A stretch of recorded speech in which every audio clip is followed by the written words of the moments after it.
Morning dear student, आज हम लोग जिस टॉपिक्स के बारे में स्टडी करने वाले हैं उसका नाम है हीमोग्लोबिन।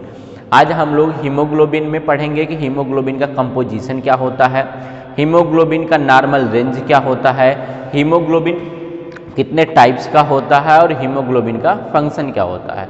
ठीक है, तो सबसे पहले हम लोग पढ़ेंगे कि हीमोग्लोबिन का कंपोजिशन क्या है। हीमोग्लोबिन प्रोटीन डेरिवेटिव होता है, ये प्रोटीन से मिलकर के बना हुआ होता है। हीमोग्लोबिन में दो पार्ट होते हैं, एक को बोला जाता है प्रोटीनियस पार्ट, दूसरे को बोला जाता है नॉन प्रोटीनियस पार्ट। यानी हीमोग्लोबिन क्या होता है, दो पार्ट से मिलकर के बना होता है। एक पार्ट को बोलते हैं प्रोटीनियस पार्ट और दूसरे को बोलते हैं नॉन प्रोटीनियस पार्ट। तो चलिए एक एक की बात करते हैं। सबसे पहले बात कर लेते हैं जो हीमोग्लोबिन होता है, ये क्या होता है, कॉम्प्लेक्स प्रोटीन होती है। क्या होती है, कॉम्प्लेक्स प्रोटीन होती है, कॉम्प्लेक्स प्रोटीन होती है। अब बात करते हैं प्रोटीन की। प्रोटीन जो होती है बेसिकली तीन टाइप की होती है, एक को बोलते हैं सिंपल प्रोटीन, दूसरे को बोला जाता है कॉम्प्लेक्स या कंपाउंड प्रोटीन, तीसरे को बोलते हैं डेराइव्ड प्रोटीन। तो हीमोग्लोबिन क्या होती है, कॉम्प्लेक्स प्रोटीन होती है।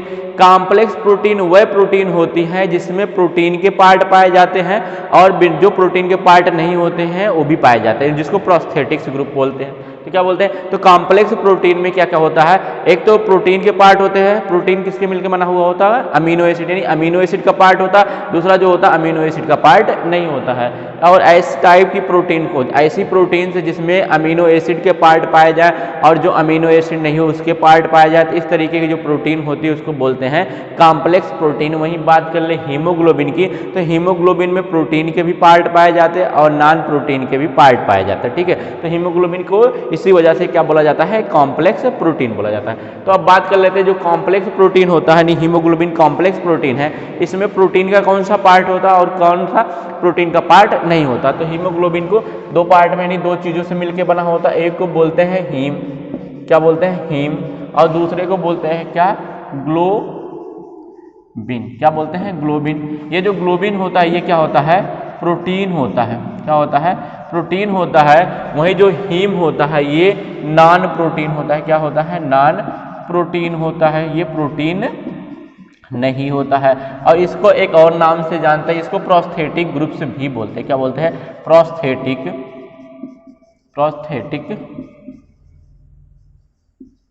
ग्रुप्स भी बोलते हैं। क्या बोलते हैं, प्रोस्थेटिक ग्रुप्स भी बोलते हैं। प्रोस्थेटिक ग्रुप्स वह ग्रुप्स होते हैं जो प्रोटीन नहीं होते, यानी प्रोटीन मेजर कंपोनेंट होता है और जो प्रोस्थेटिक ग्रुप्स होता है माइनर कंपोनेंट होता है। अब ये जो हीम होता है ये आयरन कंटेनिंग कंपाउंड होता है, यानी इसको आयरन भी बोलते हैं। ये किसका बना हुआ होता है, आयरन का बना हुआ होता है।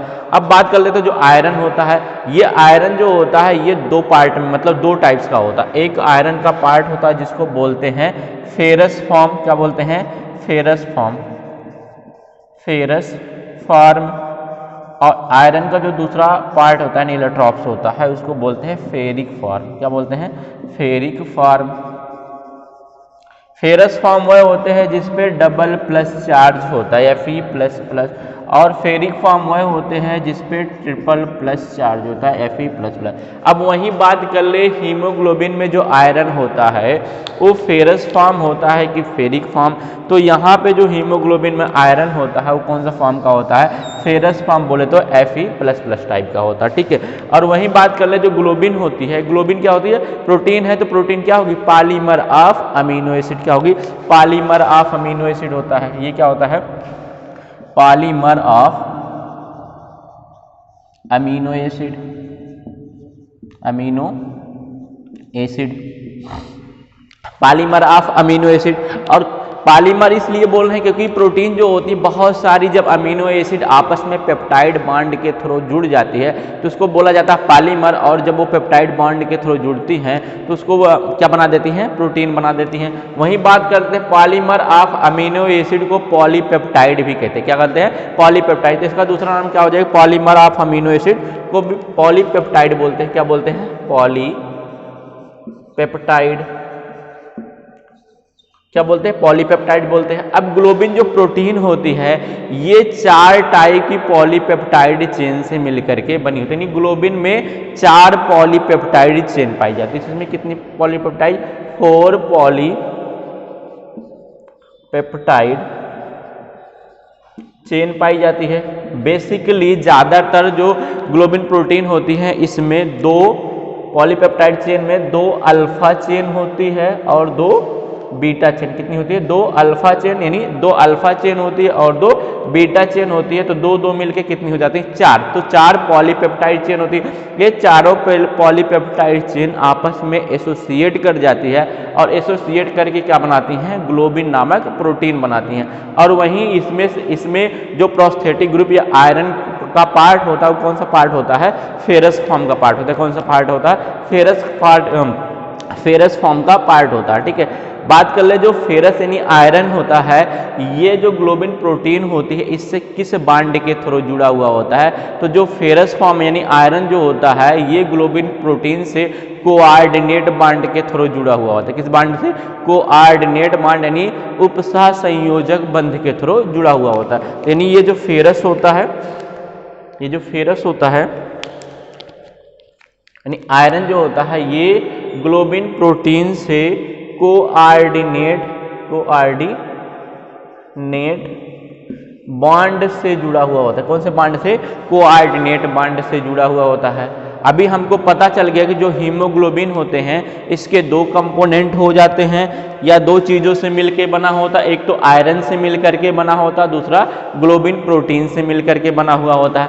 अब अगर हम बात करें कि इस हीमोग्लोबिन में आयरन कितना % होता है और ग्लोबिन कितनी % होती है, तो जो ग्लोबिन होती है हीमोग्लोबिन में, ग्लोबिन प्रोटीन जो होती है वो सबसे ज़्यादा होती है और ये 95% होती है। कितना? 95% यानी 95% होती है। कितनी होती है? 95% होती है। वहीं बात कर ले आयरन की कि आयरन का कंपोनेंट कितना होता है, तो आयरन 5% होता है। कितना होता है? 5% होता है। तो यानी हीमोग्लोबिन में ग्लोबिन प्रोटीन 95% पार्ट कंट्रीब्यूट करती है और आयरन 5% पार्ट कंट्रीब्यूट करता है। ठीक है, तो हीमोग्लोबिन क्या हो गई? कॉम्प्लेक्स प्रोटीन हो गई। कॉम्प्लेक्स प्रोटीन वह प्रोटीन होती है जिसमें प्रोटीन और नॉन प्रोटीन दोनों के पार्ट पाए जाते हैं। नॉन प्रोटीन पार्ट को प्रोस्थेटिक्स ग्रुप भी बोला जाता है। और जो हीम या नॉन प्रोटीनियस पार्ट होता है वो कौन सा होता है? आयरन होता है। आयरन का कौन सा फॉर्म होता है? फेरस फॉर्म होता है। वहीं बात कर ले ग्लोबिन की, तो वो ग्लोबिन होती है प्रोटीन होती है। Protein polymer of amino acid होती है जिसको पॉलीपेप्टाइड भी बोलते हैं। और ये जो पॉलीपेप्टाइड होती है, हाँ पॉलीपेप्टाइड होती है, ये ग्लोबिन प्रोटीन में 4 जो ग्लोबिन प्रोटीन होती है 4 पॉलीपेप्टाइड चेन से मिलकर के बनी हुई होती है। ज़्यादातर जो ग्लोबिन मतलब हीमोग्लोबिन होता है उसमें 2 अल्फा पॉलीपेप्टाइड चेन और 2 बीटा पॉलीपेप्टाइड चेन आपस में एसोसिएट की हुई होती हैं। वहीं बात कर लेते हैं जो आयरन होता है वो ग्लोबिन प्रोटीन से कौन से बांड से जुड़ा हुआ होता है? जो आयरन होता है वो ग्लोबिन प्रोटीन से कोआर्डिनेट बांड से जुड़ा हुआ होता है। पार्ट की बात कर ले कि हीमोग्लोबिन में ग्लोबिन प्रोटीन कितना % होती है और आयरन कितना % होता है, तो हीमोग्लोबिन में 95% ग्लोबिन प्रोटीन होती है और 5% आयरन होता है। ठीक है, अब यहाँ पे एक चीज़ और बात कर लेते हैं। जो हीमोग्लोबिन होता है एक मॉलिक्यूल ऑक्सीजन के 4 मॉलिक्यूल्स का ट्रांसपोर्टेशन करता है। यहाँ पे हीमोग्लोबिन का स्ट्रक्चर्स देख लेंगे। ये ओवरऑल जो स्ट्रक्चर्स यहाँ पे दिखाया गया है ये हीमोग्लोबिन का स्ट्रक्चर्स है जिसमें 2 अल्फा चेन है। कौन सी? 2 अल्फा चेन है और 2 बीटा चेन है। जो अल्फा चेन और बीटा चेन है कौन सी चेन है? पॉलीपेप्टाइड चेन है। क्या कौन सी चेन है? पॉलीपेप्टाइड चेन है। इसमें 2 अल्फा चेन है और 2 बीटा चेन है। वहीं अल्फा चेन और बीटा चेन किससे एसोसिएट की हैं? आयरन से एसोसिएट की हैं। और एक अल्फा चेन या बीटा चेन एक मतलब ऑक्सीजन के एक मॉलिक्यूल्स को बाइंड करते हैं। कितने मॉलिक्यूल्स को?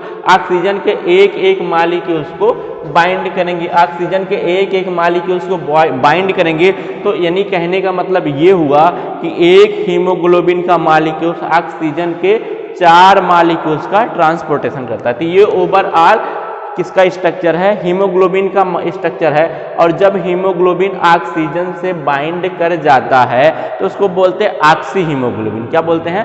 Oxy haemoglobin. तो ये ओवरऑल स्ट्रक्चर किसका बन गया? Haemoglobin bind with oxygen called oxy haemoglobin. तो हीमोग्लोबिन में 2 अल्फा चेन 2 बीटा चेन। ठीक है, चलिए अब बात करते हैं जो ग्लोबिन प्रोटीन्स होती है। कौन सी है? जो ग्लोबिन प्रोटीन्स होती है पॉलीमर होता अमीनो एसिड का। अमीनो एसिड बोले तो polymer of amino acid, amino polymer बोले तो पॉलीपेप्टाइड, क्या बोल देते हैं, पॉलीपेप्टाइड। अब ये जो पॉलीपेप्टाइड हो जाता है, जो पॉलीपेप्टाइड चेन होती है ग्लोबिन प्रोटीन में कितनी टाइप की होती है, 4 टाइप की होती है, ठीक है। चलिए एक एक की बात करेंगे।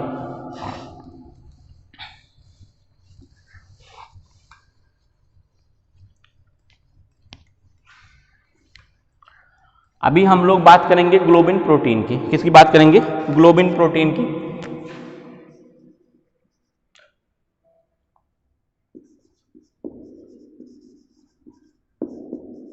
ग्लोबिन प्रोटीन क्या लिखा था, ग्लोबिन प्रोटीन।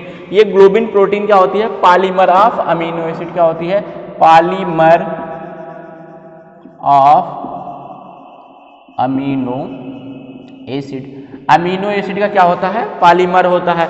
और polymer of amino acid is called polypeptide, क्या बोलते हैं, पॉलीपेप्टाइड, क्योंकि इसमें जो अमीनो एसिड होता है कौन से बांड से जुड़ के मतलब जुड़ के प्रोटीन बनाता है, तो पेप्टाइड बांड। जब अमीनो एसिड क्या होते हैं आपस में जुड़ते हैं तो जिस बांड के थ्रू जुड़े हुए होते हैं उसको बोलते हैं पेप्टाइड बांड। और पेप्टाइड बांड जब बहुत सारे पेप्टाइड बांड बन जाते हैं उसको बोला जाता है पॉलीपेप्टाइड। और पॉलीपेप्टाइड क्या बना देता है, प्रोटीन बना देता है। तो क्या होता है, जो ग्लोबिन प्रोटीन होता है ये पॉलीमर ऑफ अमीनो एसिड होता है जिसको पॉलीपेप्टाइड बोलते हैं। अब जो ग्लोबिन प्रोटीन होती है इसमें 4 पॉलीपेप्टाइड चेन पाई जाती है, कितनी, 4 पॉलीपेप्टाइड चेन।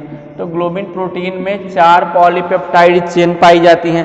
वहीं बात कर ले पॉलीपेप्टाइड चेन की, तो पॉलीपेप्टाइड चेन भी 4 टाइप्स की होती हैं। तो बात कर लेते हैं types of polypeptide chain. Types of polypeptide chain.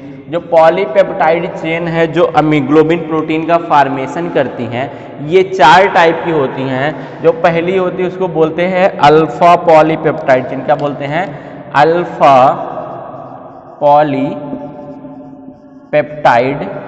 Chain. ये जो पॉलीपेप्टाइड चेन है क्या होगी, पॉलीमर ऑफ अमीनो एसिड होगी। तो ये एक अल्फा पॉलीपेप्टाइड चेन में कितने अमीनो एसिड पाए जाते हैं, तो एक अल्फा पॉलीपेप्टाइड चेन में 141 अमीनो एसिड, 141 अमीनो एसिड पाया जाता है, यानी 141 अमीनो एसिड। वहीं जो दूसरी पॉलीपेप्टाइड चेन होती है उसको बोलते हैं beta polypeptide chain.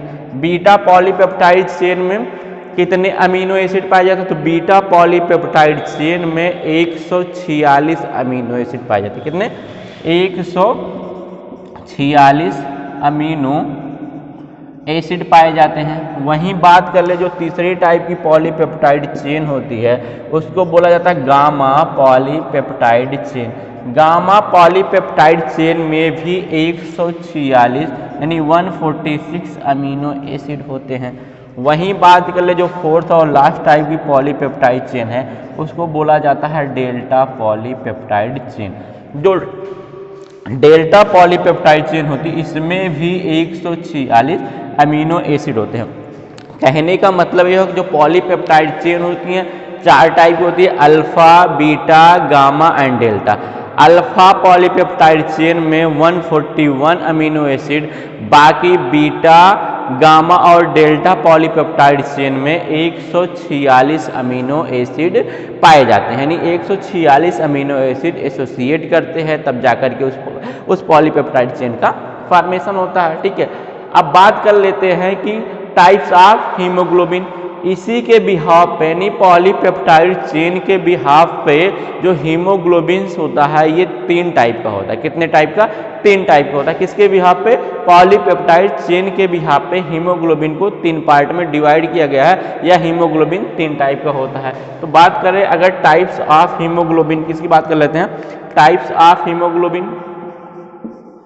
Types of haemoglobin. तो जो हीमोग्लोबिन होता है वो 3 टाइप का होता है। फर्स्ट की बात कर लेते हैं एक को बोला जाता है HbA1। क्या बोला जाता है? HbA1। जो फर्स्ट टाइप का हीमोग्लोबिन होता है इसको बोलते हैं हीमोग्लोबिन एडल्ट 1, मतलब कुछ एडल्ट में HbA1 बोलते हैं। अभी एडल्ट और फीटस की बात बाद में करेंगे, पहले जो फर्स्ट टाइप का हीमोग्लोबिन होता है उसको बोलते हैं HbA1। अब जो HbA1 होता है इसमें जो ग्लोबिन प्रोटीन होती है इसमें कौन कौन से पॉलीपेप्टाइड चेन पाई जाती है, तो देखेंगे HbA1 में 2 अल्फा पॉलीपेप्टाइड चेन, कितनी? 2 अल्फा पॉलीपेप्टाइड चेन और 2 बीटा पॉलीपेप्टाइड चेन पाई जाती हैं। बात कर ले अमीनो एसिड का, तो कितने अमीनो एसिड पाए जाएंगे? तो 2 इंटू अल्फा में कितने? 141। 2 इंटू 141 इक्वल टू हो जाएगा 282 अमीनो एसिड। वहीं बात कर ले बीटा पॉलीपेप्टाइड चेन के अमीनो एसिड का, 2 इंटू 146 इक्वल टू हो जाएगा 292 अमीनो एसिड। और अगर दोनों को हम लोग ऐड कर देंगे तो 574 अमीनो एसिड पाया जाता है। यानी HbA1 टाइप का जो हीमोग्लोबिन होता है इसमें कितने? 574, कितने साहब? 574 अमीनो एसिड पाए जाते हैं। वहीं दूसरे टाइप का जो हीमोग्लोबिन होता है उसकी बात कर ले।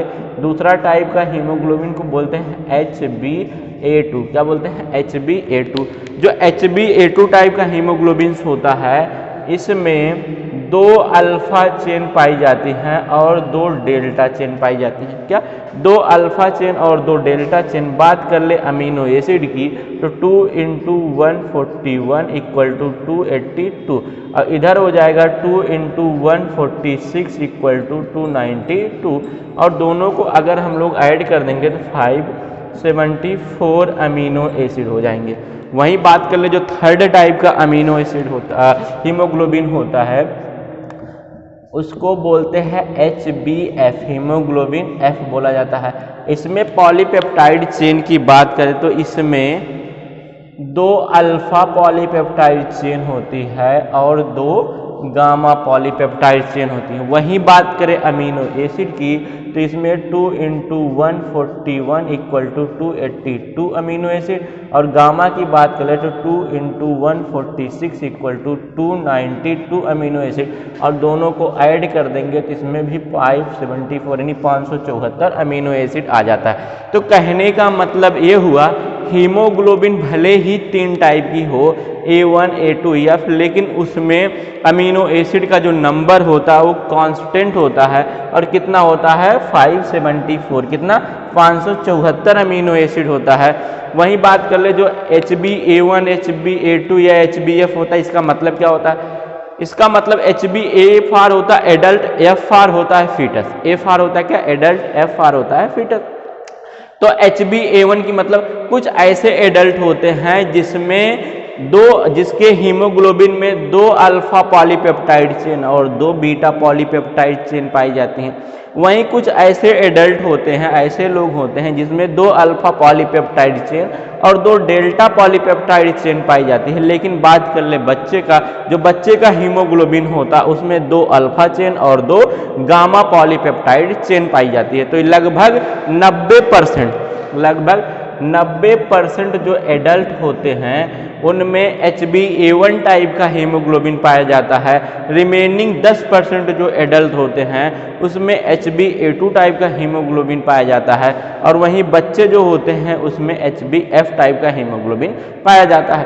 बात कर ले कि बच्चे के हीमोग्लोबिन और एडल्ट के हीमोग्लोबिन में कुछ वेरिएशंस है, तो वेरिएशंस है। पहली बात तो पेप्टाइड चेन का वेरिएशन है और पेप्टाइड चेन का वेरिएशन जो है ही।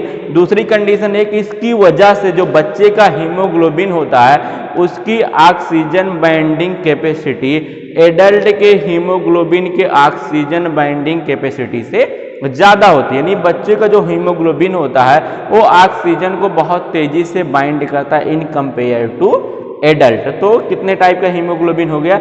HbA1, HbA2, HbF, 3 टाइप का हीमोग्लोबिन होता है।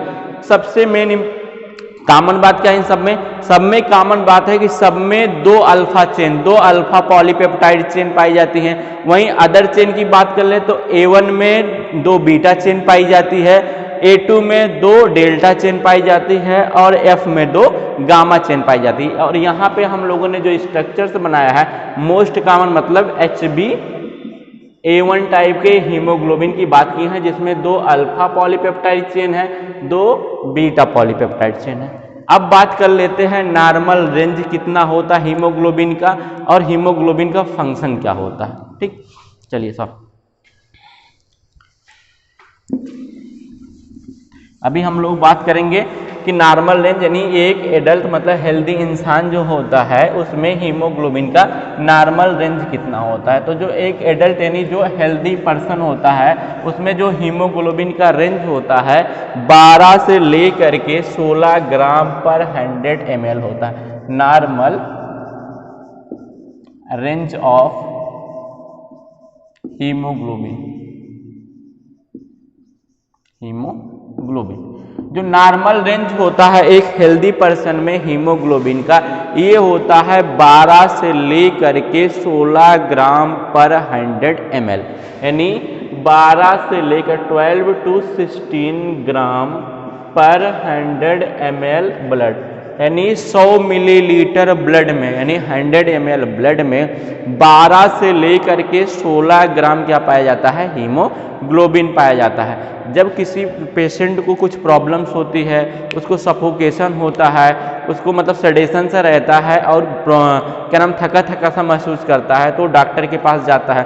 जब वो डॉक्टर के पास जाता है तो डॉक्टर ब्लड टेस्ट करवाता है, और ब्लड टेस्ट करवाने के बाद हीमोग्लोबिन की भी जांच करवाता है, और जांच करवाने के बाद अगर उस हीमोग्लोबिन में उस ब्लड में हीमोग्लोबिन का नंबर 10 से कम आ जाता है, कितना आता है 8 के आ जाए, 9 आ जाए या 10 से कम आने लगता है, तो डॉक्टर बोलता है कि आपका ब्लड कम है। यानी ब्लड नहीं कम होता, एक्चुअली वो होता है हीमोग्लोबिन कम है, तो डॉक्टर बोलेगा आपके ब्लड में हीमोग्लोबिन का रेंज कम है। तो पेशेंट पूछता है कितना, तो बोलेगा चलो 8 ग्राम है। कितना बोल दिया उसने, बोल दिया 8 ग्राम, किसी की रिपोर्ट आई 8 ग्राम है। तो पेशेंट आता है घर पे बोलता है कि हमारे तो शरीर में 8 ही ग्राम खून बचा हुआ। तो घर वाले क्या होते हैं, परेशान हो जाते हैं, कितनी बड़ी शरीर है, 8 ही ग्राम खून बचा हुआ है, तो इंसान कैसे सरवाइव करेगा। इनफैक्ट 8 ग्राम खून नहीं बचा, हमारे बॉडी जो होती है उसमें एन एवरेज 5 से 6 लीटर खून होता है। कितना होता है, 5 से 6 लीटर खून होता है। वहीं बात कर ले कि हीमोग्लोबिन की जो बात करते हैं, ये 100 ml ब्लड में 8 ग्राम बचा हुआ है, जबकि 100 ml ब्लड में कितना होना चाहिए, 12 से 16 ग्राम होना चाहिए। लेकिन उसकी क्या हो गया है, कितना बच गया है, 8 ग्राम हो गया है, 9 ग्राम हो गया है, 6 ग्राम हो गया, जो भी हो गया, ऐसी कंडीशंस आ गई। इस कंडीशन में क्या डॉक्टर बोलता है कि आपके बॉडी में यानी आपके ब्लड में हीमोग्लोबिन का रेंज कम है। फिर वो क्या देता है, सप्लीमेंट देता है, आयरन की सप्लीमेंट देता है, और जब हम लोग आयरन का सप्लीमेंट इनटेक करते हैं तो धीरे धीरे हीमोग्लोबिन का लेवल बढ़ जाता है, और लेवल बढ़ कितना पहुंच जाता है, 12 से 16 के बीच में पहुंच जाता है। और हमारा क्या होता है, रिस्पिरेशन रेट वगैरह जो होता है, सांस जो फूल रही होती है, थकान जो होती है, वो क्या होती है, धीरे धीरे सही होने लगती है। हीमोग्लोबिन के नॉर्मल रेंज से घटने को बोला जाता है एनीमिया। क्या बोला जाता है, एनीमिया। वहीं आरबीसी चाहे घट जाए, चाहे हीमोग्लोबिन का नॉर्मल रेंज घट जाए, तो उस कंडीशन को बोलते हैं, एनीमिया बोलते हैं। अब बात कर लेते हैं फंक्शन ऑफ हीमोग्लोबिन। हीमोग्लोबिन का हमारे बॉडी में काम क्या है, तो बात करते हैं किसका, function of haemoglobin. Functions of haemoglobin, ठीक है। हीमोग्लोबिन की बात करें तो हमारे बॉडी में किसी भी इंसान, चाहे हमारी बॉडी या अदरवाइज किसी भी इंसान की बॉडी की बात करते हैं, ठीक है। हर इंसान को सरवाइव करने के लिए क्या चाहिए, एनर्जी चाहिए, और एनर्जी के लिए वो क्या करता है, न्यूट्रिशन लेता है, फूड इनटेक करता है, प्लस सांस भी लेता है, रिस्पिरेशन। अच्छा, सांस जो हम लोग रिस्पिरेशन लेते हैं, रिस्पिरेशन में ऑक्सीजन खींचते हैं, उस ऑक्सीजन का काम क्या है, ये जो ऑक्सीजन होती है, जो हम लोग डाइजेस्टेड फूड मटेरियल्स मतलब जो खाना खाए हुए होते हैं, वो डाइजेस्ट होकर के एब्जॉर्ब हो जाता है, एब्जॉर्ब होकर के कहाँ पे चला जाता है, ब्लड में पहुंच जाता है, और ब्लड के थ्रू ट्रांसपोर्ट करके उसको टिश्यू तक पहुंचा दिया जाता है। अब उस जो एब्जॉर्बेड फूड मटेरियल्स होता है, उसका होता क्या है, उस फूड मटेरियल्स को ऑक्सीजन के प्रेजेंस में क्या किया जाता है, ऑक्सीडाइजेशन करवाया जाता है, जिससे ऑक्सीकरण की क्रिया उसमें होती है, जिससे वो जो डाइजेस्टेड फूड मटेरियल्स होता है, एक मतलब क्या होता है, उसका कैटाबॉलिज्म होता है, वो टूटता है, और टूट करके एटीपी का फॉर्मेशन करता है, और कुछ वेस्ट मटेरियल्स भी निकलते हैं। जो वेस्ट मटेरियल्स निकलते हैं उसको बॉडी के थ्रू बाहर निकाल दिया जाता है, और जो यूज लाइक एनर्जी होती है यानी एटीपी होती है, उसको बॉडी क्या करती है, कंज्यूम कर लेती है, किसमें इन्वॉल्व कर देती है, दैनिक जीवन में या फिजिकल वर्क, मैकेनिकल वर्क में क्या करती है, इन्वॉल्व कर लेती है, ठीक है। तो ये जो प्रोसेस होती है, यानी फूड से एनर्जी को निकालने की जो प्रोसेस होती है वो ऑक्सीजन की प्रेजेंस में होती है। किसके प्रेजेंस में होती है? ऑक्सीजन की प्रेजेंस में होती है। जैसे बात कर लेते हैं, ग्लूकोज का फार्मूला हम लोगों ने पढ़ा है, क्या होता है? C6H12O6 plus 6O2। जब ये आपस में रिएक्ट करता है क्या बनाता है? 6CO2 plus 6H2O plus ATP क्या बन जाता है? ATP बन जाता है। ठीक है, यहीं पे देखते हैं। हाँ, यहाँ पे देखेंगे ये क्या है? डाइजेस्टेड फूड मटेरियल से क्या है? डाइजेस्टेड फूड मटेरियल से ग्लूकोज क्या है? ग्लूकोज। और ये ग्लूकोज ये क्या है? ऑक्सीजन है। क्या है? ऑक्सीजन है। अब ये ऑक्सीजन ग्लूकोज की प्रेजेंस में टूटता है, टूट करके क्या बना देता है? कार्बन डाइऑक्साइड, मेटाबॉलिक वाटर, और प्लस हमको क्या मिल जाती है? एनर्जी मिल जाती है। और ये जो कार्बन डाइऑक्साइड होता है इसको बॉडी से ब्लड के थ्रू ट्रांसपोर्ट करके बाहर निकाल लिया जाता है। तो यानी जो ये ऑक्सीजन होता है यहाँ इसका कंजप्शन किया गया है ऑक्सीकरण में, क्योंकि ग्लूकोज का ऑक्सीकरण हुआ है और ऑक्सीकरण करके ग्लूकोज क्या बना दिया है? CO2 और H2O बनाया हुआ। ठीक है, तो यानी ये जो ओवरऑल प्रोसेस, जो मेन हमको क्या प्रोडक्ट चाहिए था? ATP चाहिए थे, एडेनोसिन ट्राइफॉस्फेट, इसको एनर्जी करेंसी बोलते हैं। और ये तभी पॉसिबल है जब ये हमको क्या मिल जाए? ऑक्सीजन मिल जाए, यानी ऑक्सीजन के प्रेजेंस में ही ATP का फॉर्मेशन होगा। ठीक है, तो ओवरऑल अब ये जो ऑक्सीजन होता है तो हमको पता है कि हमने फूड में लिया तो ग्लूकोज क्या हुआ? एब्जॉर्ब होकर के हमारे बॉडी में पहुंच गया। लेकिन इस ऑक्सीजन को उस सेल तक पहुंचाने के लिए जिसकी जरूरत पड़ती है, यानी जो इस चीज को पहुंचाता है वो कौन होता है? हीमोग्लोबिन। कौन पहुंचाता है? हीमोग्लोबिन पहुंचाता है। और एक हीमोग्लोबिन का मॉलिक्यूल्स ऑक्सीजन के 4 मॉलिक्यूल से बाइंड करता है और बाइंड करके ट्रांसपोर्ट करके कहां पहुंचा देता है? सेल के पास पहुंचा देता है। और सेल क्या करती है? उसको ऑक्सीकरण में इन्वॉल्व कर लेती है, ऑक्सीडेशन में इन्वॉल्व कर लेती है, और इन्वॉल्व करके हमको क्या दे देती है? ATP दे देती है। और इस ATP का हम कंजप्शन कर लेते हैं, फिजिकल वर्क में कर लेते हैं। तो फंक्शन आप RB हीमोग्लोबिन की बात कर रहे हैं, तो हीमोग्लोबिन का जो फंक्शन होता है क्या होता है? ऑक्सीजन ट्रांसपोर्टेशन में हेल्प करता है। किसमें? ऑक्सीजन ट्रांसपोर्टेशन में हेल्प करता है। और लगभग ऑक्सीजन का 97% ट्रांसपोर्टेशन हीमोग्लोबिन के द्वारा किया जाता है। किसके द्वारा? हीमोग्लोबिन। ऑक्सीजन का 97% ट्रांसपोर्टेशन किसके थ्रू होता है? हीमोग्लोबिन के थ्रू होता है। तो 3% कौन भेजता है? तो 3% बचा हुआ ऑक्सीजन का ट्रांसपोर्टेशन कौन करता है? प्लाज्मा करती है। कौन करती है? प्लाज्मा। तो ऑक्सीजन का 97% ऑक्सीजन की डिलीवरी कौन करता है? हीमोग्लोबिन करता है। और 3% ऑक्सीजन की डिलीवरी कौन करता है? प्लाज्मा करता है। ठीक है, अगर हमारे बॉडी में ऑक्सीजन की डिलीवरी बढ़िया से नहीं होगी तो हमारे बॉडी का एनर्जी लेवल घट जाएगा और हमारी बॉडी अच्छे से वर्क को परफॉर्म नहीं करेगी।